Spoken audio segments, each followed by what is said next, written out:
გიორგი, რატო ხდება ისე, რომ ადამიანები უმაღლესად წამთავრებენ და მერე სრულიად სხვა პროფესიებიც აქმდებიან? მეც მაგალითად ჩემი სპეციალობით ერთი დღეც არ მიმუშავია.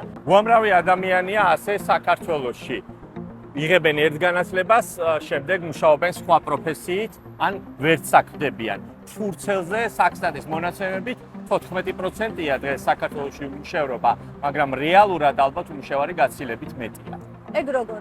ჩვენი მთელი მოსახლეობიდან მხოლოდ 1.600.000 ადამიანია სამუშაო ძალა და 1.400.000 დასაქმებულიდან ყოველი მესამე არის თვით დასაქმებული.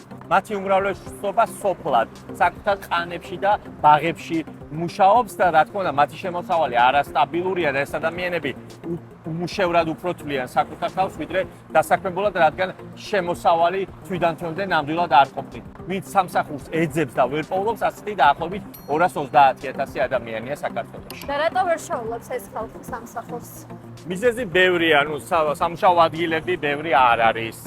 ადამიანების კვალიფიკაცია არ შეესაბამება შრომის ბაზრის მოთხოვნებს და ჩვენთან ადამიანები თვითონ ზრუნავენ საკუთარი კვალიფიკაციის ამაღლებაზე. არა და სახელმწიფო უნდა ზრუნავდეს იმაზე, რომ მოსწავლეებს და სტუდენტებს მისცეს შესაბამისი განათლება, რათა მათ შემდეგ შეძლონ დასაქმება.